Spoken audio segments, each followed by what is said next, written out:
아멘. 성경 말씀을 함께 보도록 하겠습니다.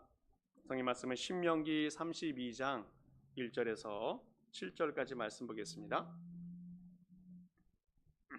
신명기 32장 1절에서 7절까지입니다.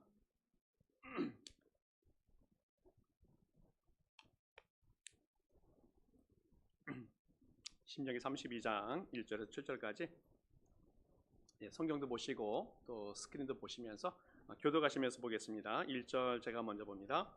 하늘이여 귀를 기울이라. 내가 말하리라. 땅은 내 입의 말을 들을지어다.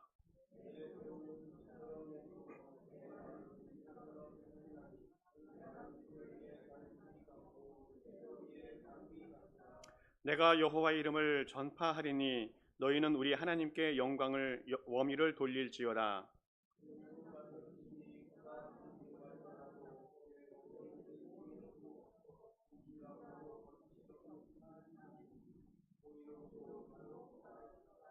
그들이 여호와를 향하여 악을 행하니 하나님의 자녀가 아니요 흠이 있고 삐뚤어진 세대로다.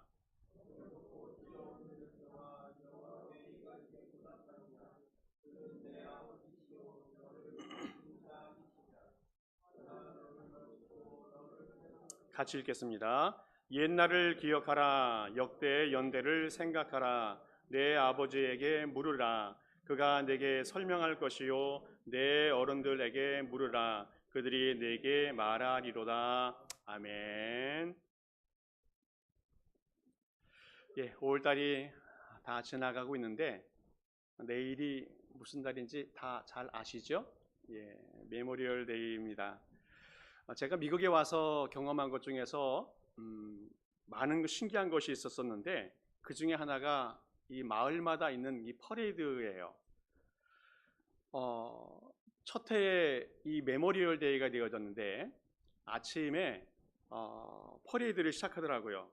퇴역 군인들, 또 소방서 대원들, 또 경찰관들, 관공서 직원들, 또 옛날에 돌아다녔던 그런 자동차들, 또 뭐 학생들, 악단들, 뭐 일반 사람들도 뭐 깃발을 들고 정말 장시간 동안에 수많은 마을의 사람들이 행진을 하는 것을 보면서 참 놀랍고 신기했습니다.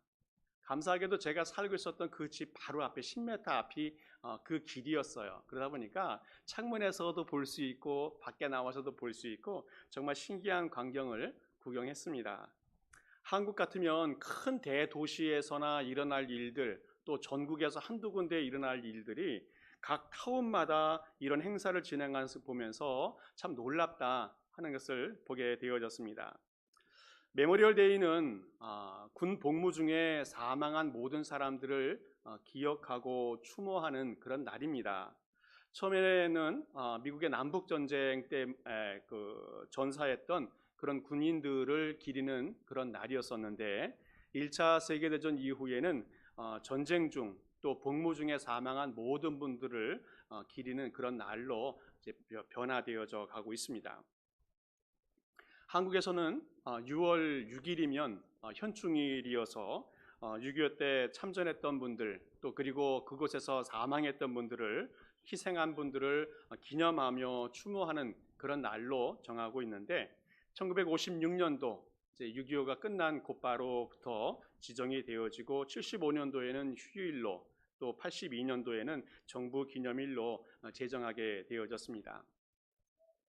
저희 가정도 삼촌이 군에 있다가 순직을 하는 바람에 국립현충원에 안장이 되어져 있습니다.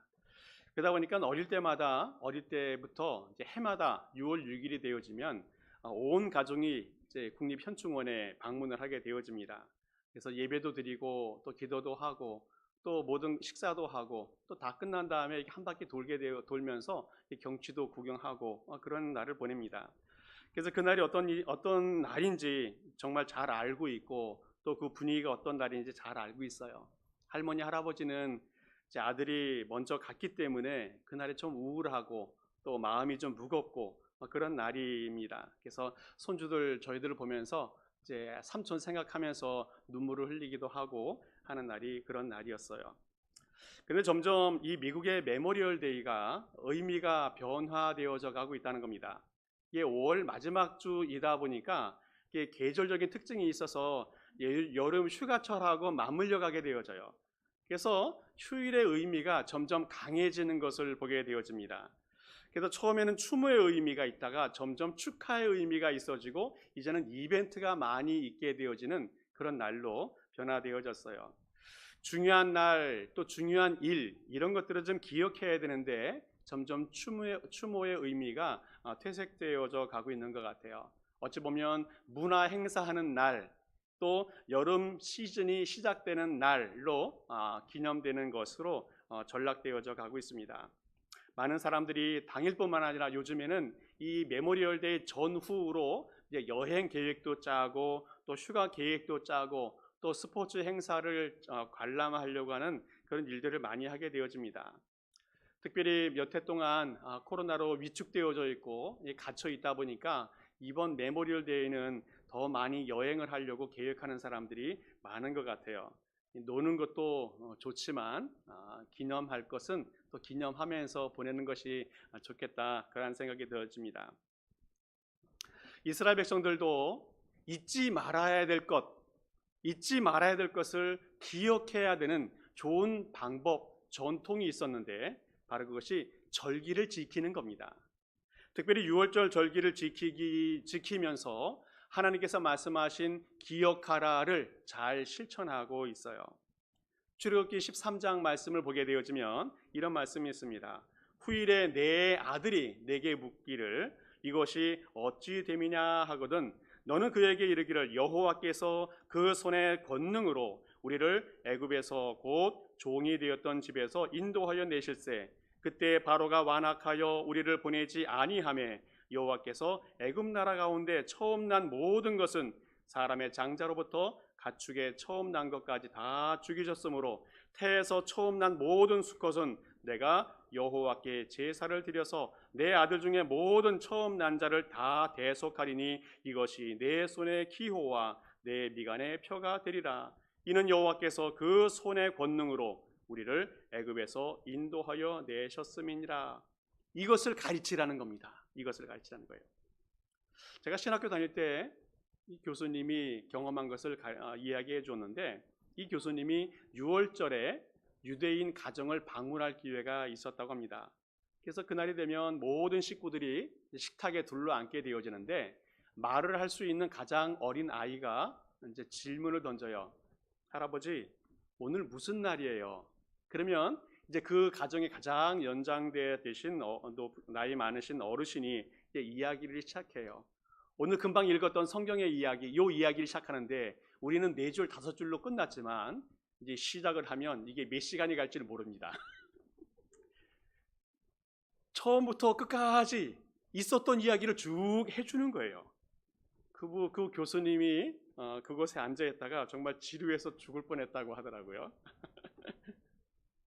이것이 해마다 반복되는 거예요. 해마다. 그 가장 나이가 높으신 어른이 있는데 그보다 조금 작은 나이를 갖고 계신 어르신은 수십 번, 60번, 70번, 80번을 매 해마다 들어야 돼요.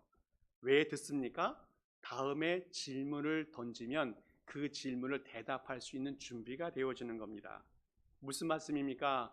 해마다 6월절이 되면 그 하나님께서 역사하신 것을 듣고 머릿속에 기억하면서 하나님의 은혜를 마음속에 품고 살아가는 절기로 지키게 되어진다는 거예요. 6월절뿐만 아니라 초막절도 마찬가지입니다. 초막절은 이스라엘 백성들이 애굽에서 가나안까지 가는 기간 40년을 기념하면서 텐트를 치고 살았던 것을 기억하여 이 후대 유대인들이 텐트를 치면서 밖에서 야영을 하면서 기념을 해요. 하나님의 말씀을 귀로만 배우지 아니하고 몸으로 배우는 신앙이 삶이라는 것을 몸소 체험하고 있다는 겁니다. 오늘 성경 말씀 마지막에 보게 되어지면 이렇게 말씀하고 있어요. 옛날을 기억하라, 역대의 연대를 생각하라 말씀하고 있습니다. 성경에서 기억하라는 말씀이 260번 정도 이상 나오고 있다 그래요. 특별히 신명기에서는 그 기억하라는 말씀이 더 많이 나오고 있습니다. 기억하라, 잊지 말라 수십 번 강조해 주고 있습니다. 무엇을 기억하고 잊지 말라는 겁니까? 하나님의 말씀, 하나님이 하신 일, 과거의 역사, 이런 것들을 기억하고 잊지 말라고 강조해 주고 있습니다. 특별히 신명기 말씀은 모세의 마지막 설교 말씀이고 찬양입니다. 가나안 입구에서 모압 평지 앞에서 율법을 선포한 내용이 이 신명기 말씀입니다. 이 신명기의 뜻은 새신 말씀 명자, 말씀을 새롭게 한다는 것인데 진짜 새로운 것이냐? 그렇진 않아요.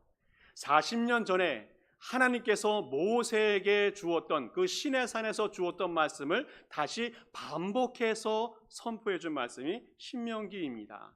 왜 똑같은 말씀을 다시 한번 반복해 줍니까? 그것은 기억하기 위해서, 회상하기 위해서, 다시 깨닫게 하기 위해서 말씀을 주셨다는 거예요. 하나님이 인간들에게 주신 축복 가운데 한계가 뭐냐면 기억한다는 겁니다. 기억한다는 것. 보고, 듣고, 느끼고, 체험한 것을 머리와 가슴 속에 저장하여서 아름다운 추억으로 간직하는 것, 이것이 인간의 큰 축복인 것 같아요. 그런데 또 하나 축복은 뭐냐면 망각입니다. 잊어버리는 거예요. 필요 없는 것, 아프고 어려웠던 추억들, 과거들, 또 힘들었던 것들, 잊어버려야 될 것들은 또 잊어버리는 축복이 있다는 거예요. 그래서 과거로부터 자유로워지는 것, 바로 그것이 하나님의 은혜라는 겁니다. 근데 문제는 뭐냐면 잊어버려야 될 것은 잊어버리지 않고 거꾸로 기억하지 말아야 될 것들만 기억하며 살아가는 것이 우리의 현실이라는 거예요. 필요한 것들, 꼭 기억해야 될 것들을 자꾸 잊어버리는 이 건망증 때문에 종종 난처한 경우를 처하기도 합니다. 반대로 과거에 매여서 과거의 영화와 과거의 사람을 기억하면서 과거에 매여서 자꾸 살아가는 사람이 있는데 빨리 잊어야 됩니다. 그리고 꼭 필요한 것들만 기억하면서 살아가는 것, 그것이 우리에게 의미 있는 인생이 되는 줄을 믿습니다. 오늘 성경에서 주님께서 기억하라, 우리에게 기억하라 말씀하고 있는데 무엇을 기억하면서 살아가야 되는지 한번 생각해 봤으면 좋겠습니다. 먼저는 하나님의 구원과 은혜를 기억하라는 겁니다. 원래 우리 인간은 꼭 태어나야만 하는 존재는 아니었어요. 하나님이 우리가 꼭 필요하냐? 그렇지는 않다는 겁니다. 그래도 하나님께서 우리를 창조하시고 이 땅에 보내주셨어요. 우리는 하나님의 배에 꼭 사랑을 받아야만 하는 존재냐? 그렇지 않아요. 사랑받을 만한 능력이나 가치가 있느냐? 그렇진 않아요. 그럼에도 하나님이 우리를 창조하시고 우리를 이 땅에 태어나게 해 주었어요. 그런데 안타깝게도 태어나 보니까 이 땅에 죄악으로 물들어 있고 인간의 운명은 멸망으로 치닫고 있는 것이었습니다. 사람이 이 땅에 죄 가운데 태어나고 죄 가운데 살아가다가 죄 가운데 죽는 것, 바로 이것이 인간의 현실이라는 거예요. 우리 주변의 적들은 얼마나 많은지 알 수 없습니다. 태어나 보니까 인간들끼리 경쟁이 얼마나 심한지 몰라요. 정말 살아남아야 되는 생존 경쟁의 장입니다. 약육강식의 세상이 되어졌고 조금만 한눈을 팔면 코를 베어가는 그런 시대가 이 시대예요. 1등이 아니면 살아남기 어려운 세상이고 남을 짓밟아야만 살아남을 수 있는 그런 정글과 같은 세상이 지금 현실이라는 겁니다. 지난주에는 아주 슬픈 사건이 하나 있었어요. 18세 된 소년이, 이 라모스라는 사람이 이 텍사스에서 총기를 난사해서 어린아이들 18명과 19명과 교사 2명이 사망을 했습니다. 근데 이런 슬픈 사건이 이번만 있었는가? 과거에도 많이 있었어요. 1999년도에는 콜로라도에서 콜럼바인 고등학교 총기 난사 사건이 있었었고 2007년도에는 버지니아 공대에서 총기 난사 사건이 있었습니다. 여기에는 한국의 조승희 때문에 큰 이슈가 되었죠. 저 2012년도에는 커네티컷에서 샌디 훅 초등학교 총기 난사 사건이 있었고 2018년에는 더글라스 고교 총기 난사 사건이 있었어요. 이런 사건들 때문에 사망자가 88명이 넘었어요. 무고한 희생자들, 그것도 어린 아이들이 학교에서 희생을 당했다는 겁니다. 환경은 또 얼마나 험악하고 망가져가는지 몰라요. 홍수의 피해, 지진의 피해, 또 기상이변 때문에 얼마나 많은 사람들이 어려움을 겪는지 모릅니다. 2011년도에는 일본 후쿠시마 원전 사고가 있었어요. 태평양에서 지진이 일어났는데 그 지진 때문에 해일이 일어나서 그 해일 때문에 일본에 영향을 받게 되어지고 원자력 발전소가 큰 해를 입게 되었습니다. 11년이 지났는데도 아직 회복을 못하고 있어요. 또 지금 알고 있듯이 러시아 우크라이나 전쟁 때문에 3개월이 진행되고 있는데 이 일 때문에 물가가 오르고 매일매일마다 기름 넣을 때 신경을 써야 되는 상황이 되어졌고 경제가 파괴되어지고 조금 더 지나면 이 식량난 때문에 수억 명이 생명의 위협을 받게 되는 그런 상황이 발생될 겁니다. 매일매일 하루라도 위협이 없는 날이 없는 것이 이 현실이라는 거예요. 그런 거 보면서 우리의 힘으로만 살아갈 수는 없는 세상이 이 세상이구나 하는 깨달음을 줍니다. 오늘도 우리는 이런 현실 속에서 전능하신 하나님, 우리를 지키시고 인도하시는 하나님, 우리의 주관자가 되시는 하나님, 이 세상의 모든 것을 통치하시는 하나님, 그 하나님의 도움을 구하면서 살아가야 된다는 그런 깨달음을 얻게 되어집니다. 감사하게도 우리 하나님은 우리를 위해서 정말 놀라운 일들, 큰 일들을 행하고 계시다는 거예요. 하나님은 이 시간에도 우리가 알든 알지 못하든 정말 위대하고 놀라운 일들을 끊임없이 행하고 계신 분이 우리 주님이시라는 겁니다. 이 땅을 창조하시고 아름답게 운행하시며 오늘날 같이 밝은 햇살이 비치는 날을 주시기도 하고 며칠 전처럼 폭풍우가 와서 눈과 비가 오게 하고 그렇지만 결국 이 일을 통해서 이 세상을 풍요롭게 하신다는 거예요. 아름답게 하시는 겁니다. 수많은 사건과 사고가 있었지만 우리를 보호하시고 인도하여 이 자리까지 인도해 주었습니다.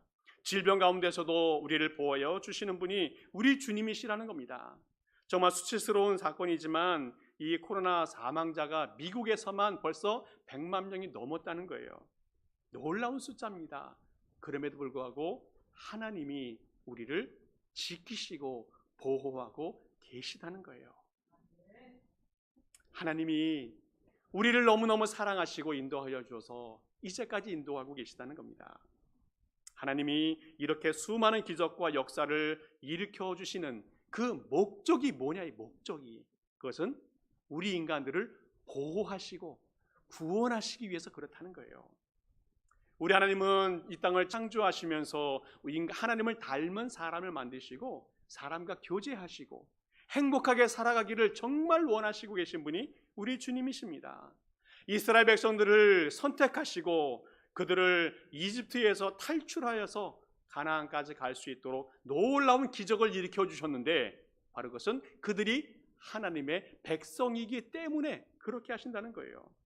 광야의 길을 만드시고 또 바위에서 물을 내시고 200만이 되는 사람들이 매일 아침마다 만나를 먹고 저녁에는 메추라기를 먹을 수 있도록 인도해 주시는 분, 낮에는 너무 더워서 구름 기둥으로 가려주시고 밤에는 추우니까 불기둥으로 따뜻하게 감싸주시는 분이 우리 주님이십니다. 왜? 하나님의 백성이니까. 가나안까지 최고로 좋은 일들, 그런 일들을 준비하시고 또 수단을 이용하여서 가나안까지 인도하시는 분이 우리 주님이십니다.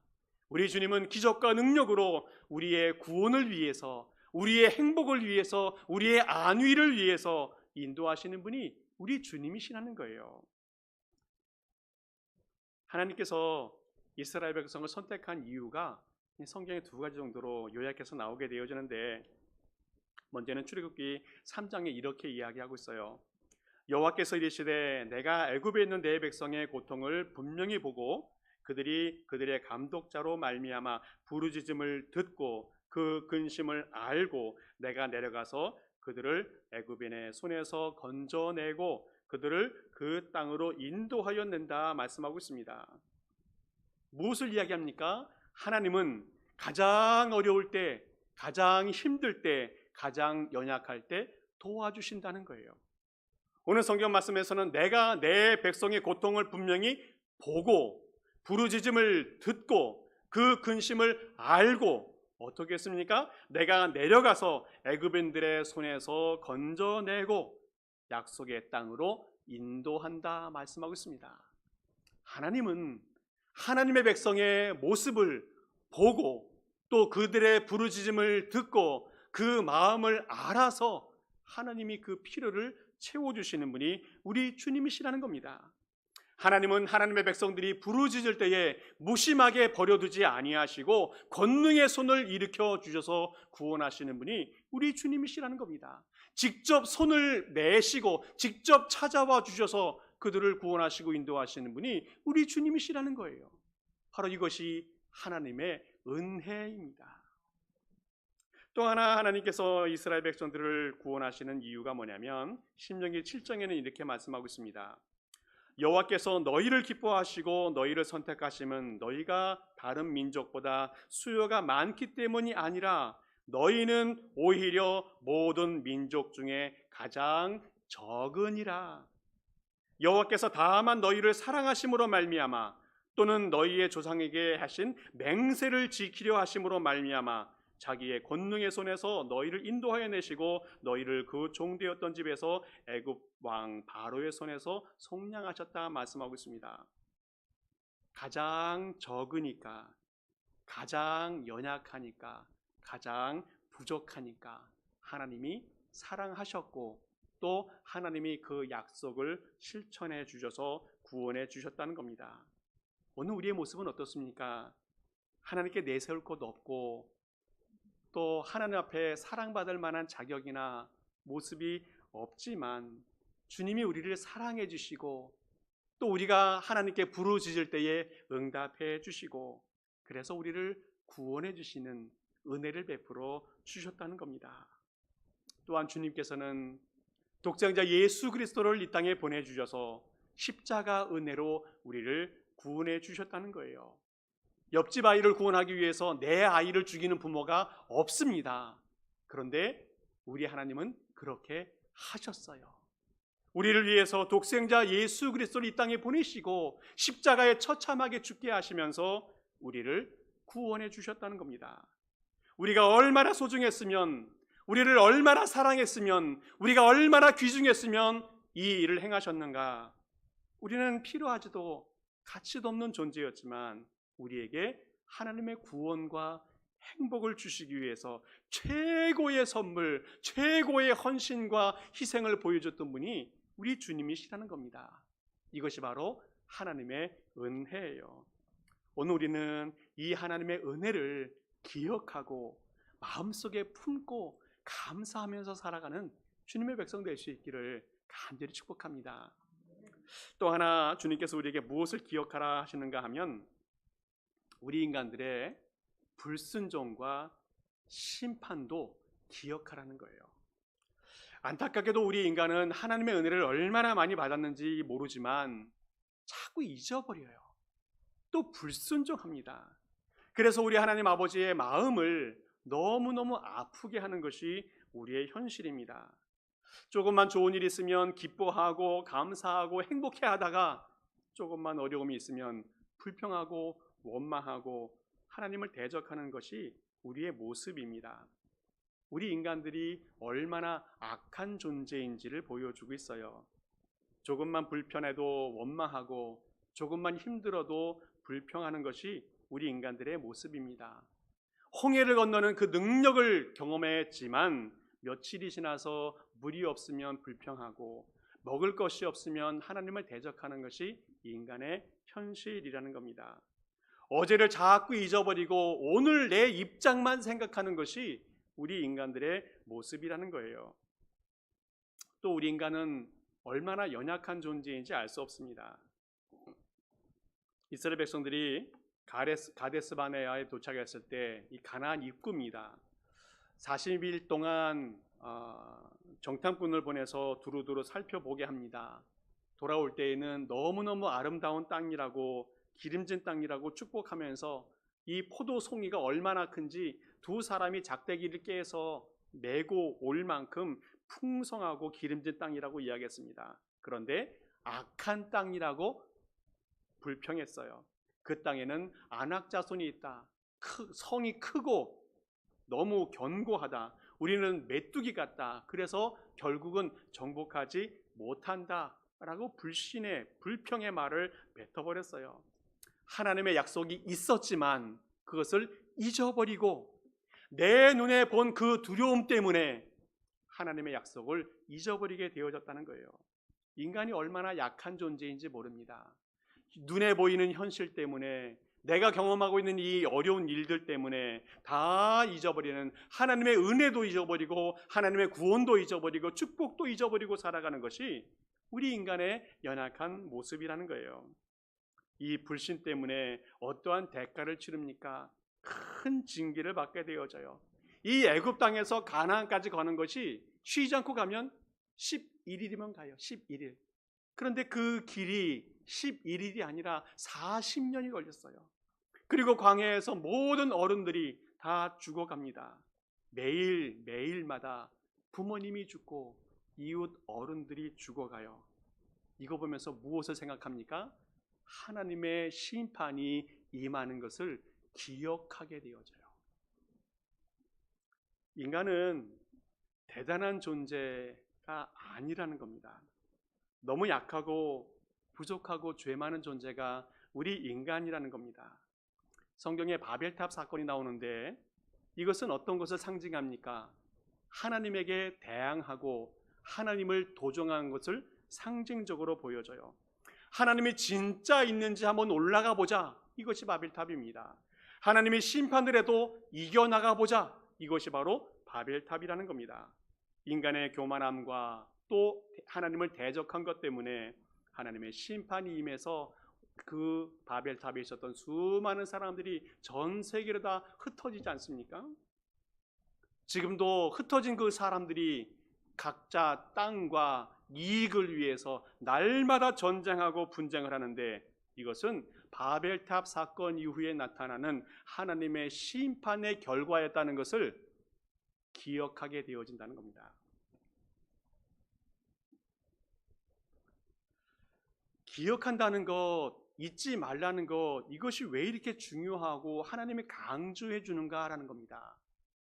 그것은, 이 기억한다는 것은 생명과 관계에 있기 때문에 그래요. 하나님의 은혜를 잊어버리는 순간 하나님 앞에 불평하게 되어지고 원망하게 되어지고 그 후에는 하나님을 사랑해야 되는데 그 사랑의 마음이 미움으로 바뀌게 되어진다는 겁니다. 그러면서 하나님과의 관계가 점점 멀어지게 되어지고 결국 끊어지게 되어지고 생명, 영생을 이룰 수도 있기 때문에 그렇다는 거예요. 하나님을 가까이 하는 것이 복이라 말씀하고 있는데 그것은 복 정도가 아니라 생명이고 영생이라는 겁니다. 하나님을 가까이 하여야 하나님을 기억하고 하나님을 묵상하고 하나님을 내 마음속에 품고 살아가는 것이 복, 생명, 영생이라는 것을 주님께서 깨우쳐 주고 있어요. 그래서 우리는 날마다 하나님 말씀과 하나님이 하신 일들을 묵상하면서 하나님과 좋은 관계를 맺으면서 살아가야 한다는 겁니다. 하나님과의 관계는 한 번으로 끝나지 않습니다. 계속적인 만남과 교제 속에서 더 좋은 관계로 발전해 가야 한다는 거예요. 또한 하나님의 심판과 징계를 보면서도 하나님을 멀리하면 어떤 결과가 있는지를 보고 두려워하게 하고 회개하면서 하나님께 나아가게 한다는 겁니다. 하나님은 우리와 언제든지 좋은 관계를 맺기를 원하시고 계십니다. 그래서 어쩔 때는 사랑의 모습으로 인도해 주시고 어쩔 때는 징계나 채찍으로 인도하실 때도 있어요. 그러나 이 모든 일들을 통해서 하나님은 우리와 가까이 좋은 관계를 맺고 싶어 한다는 사실을 깨닫고 날마다 주님과 함께 살아가는 주님의 백성 될 수 있기를 간절히 축복합니다. 자, 그러면 이런 말씀들을 통해서 어떻게 살아가라는 거냐? 우리가 어떻게 살아가라는 거냐? 신명기 4장 말씀을 한번 보겠습니다. 신명기 4장 말씀 보게 되어지면 오직 너는 스스로 삼가여 내 마음을 힘써 지키라. 그리하여 내가 눈으로 본 그 일을 잊어버리지 말라. 내가 생존하는 날 동안에 그 일들이 내 마음에서 떠나지 않도록 조심하라. 너는 그 일들을 내 자손들과 내 아들들과 자손들에게 알게 하라 말씀하고 있습니다. 먼저는 우리의 마음판에 새기라는 겁니다. 오늘 성경에서 기억하라는 말의 뜻은 마음에 새긴다는 의미가 있어요. 그냥 기억하는 정도가 아니라, 그냥 생각하는 정도가 아니라 마음에 새겨라 말씀하고 있습니다. 이 새긴다는 말은 쉬운 말씀은 아닌 것 같아요. 새긴다는 말은 보통 정으로 이 바위 같은 돌에 막 쪼아가지고 그 글씨를 파는 것을 새긴다라고 말하지 않습니까? 이렇게 하면 지워지지 않아요. 오랜 시간이 흘러도 지워지지 않아요. 무슨 말씀입니까? 죽을 때까지 하나님의 말씀을 기억하면서 살아가는 것을 주님께서 우리에게 깨우쳐 주고 있습니다. 누가복음 19장에는 이 삭개오라는 사람이 나오게 되어지는데, 이 삭개오는 뽕나무 위에서 예수님을 만난 사람입니다. 이 전설에 의하면 이 삭개오가 종종 사라진다고 해요. 그래서 종종 사라지니까 아내가 궁금해서 몰래 그 뒤를 밟아봤다고 하는데, 그러니까 그 삭개오가 이 뽕나무에게 가서 이 뽕나무 위에서 예수님을 만난 것을 생각하면서 뽕나무에게 물도 주기도 하고 또 나무를 어루만져 주면서 내가 이 나무에서 예수님 만났지 하면서 눈물을 글썽이기도 하고 예수님 만난 그 은혜를 묵상하기도 하고 그랬다고 합니다.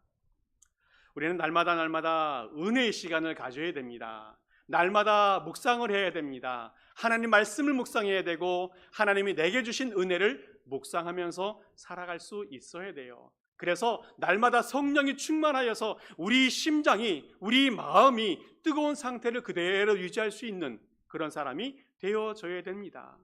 우리의 머리는 점점점 쇠약해져서 기억력이 잃어가고 점점 약해지지만 우리의 심장만은 뜨거운 주님의 사랑으로 가득 찼으면 좋겠습니다. 우리가 나이가 들어서 점점 몸은 약해지지만 주님께서 말씀하십니다. 우리의 심령은 날로 새롭도다. 그것은 무엇을 의미합니까? 우리는 부족하지만, 연약하지만, 늙어가지만 우리의 심령 속에 주님의 은혜만은, 주님의 그 크신 능력과 구원만은 날마다 새로워지고 우리가 날마다 샘솟는 힘으로 살아간다는 말씀을 의미하고 있습니다. 또한 주님께서 우리에게 어떻게 하라 말씀하시는 건가? 후손들에게 알리라는 겁니다. 후손들에게 알리라.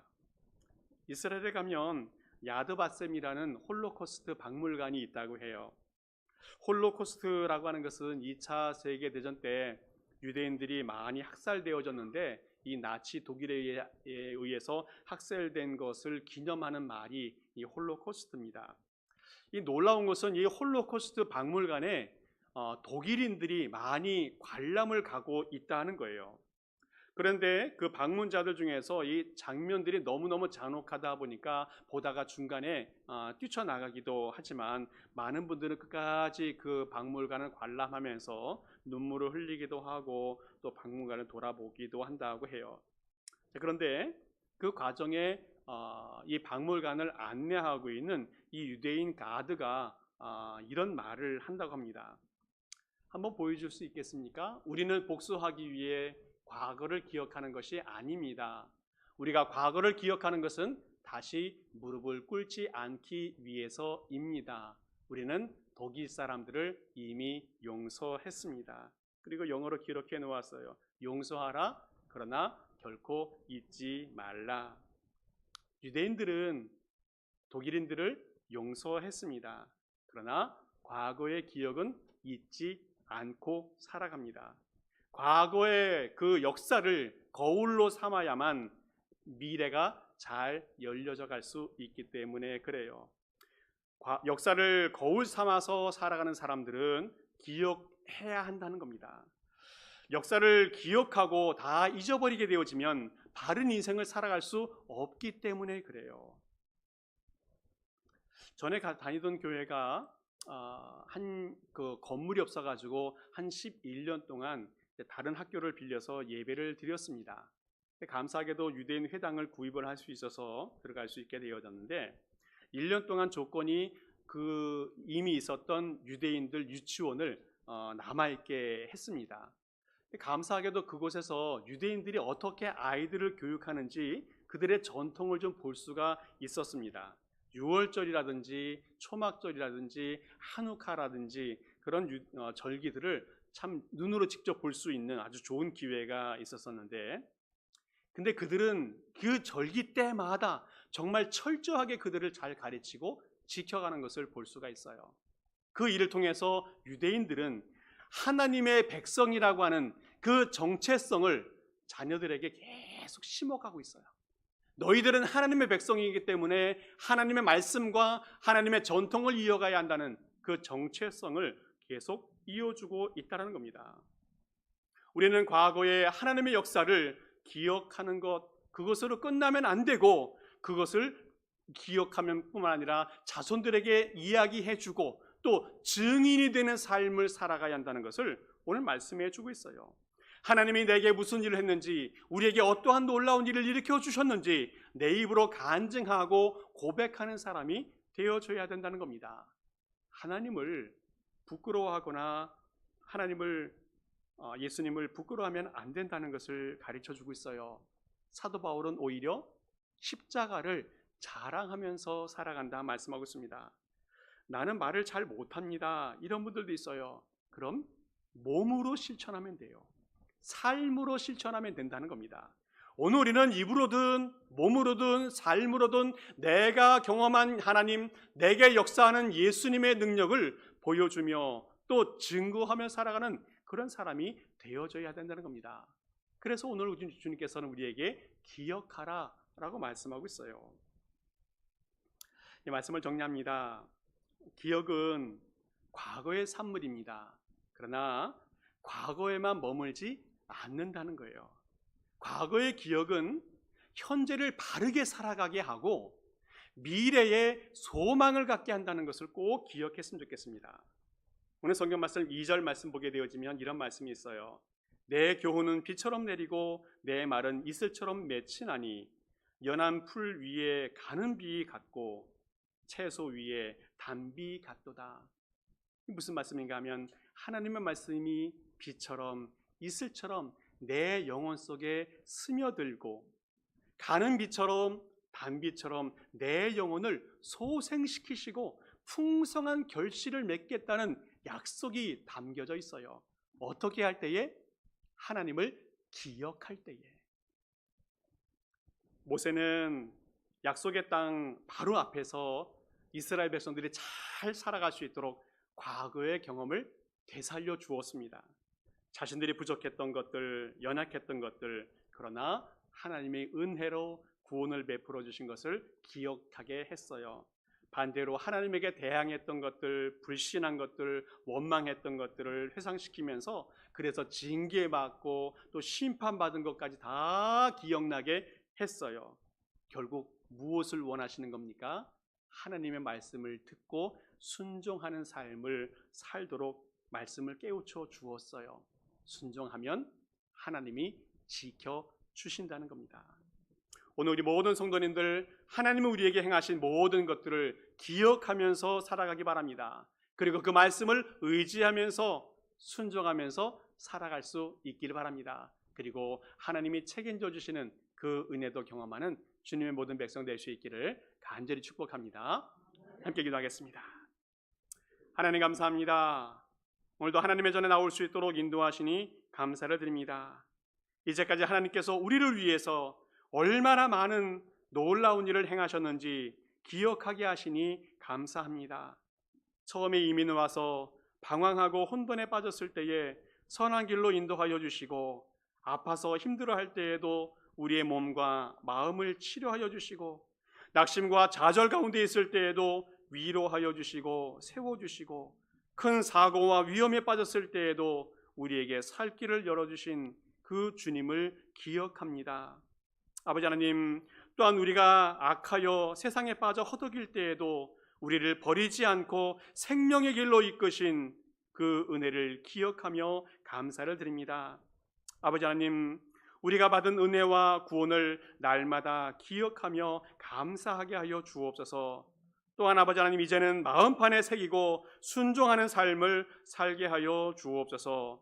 또한 아버지 하나님, 우리 후손에게, 우리 이웃에게 증거하는 증인의 삶을 살게 하여 주옵소서. 감사함을 드리며 예수 그리스도의 이름으로 기도하옵나이다. 아멘.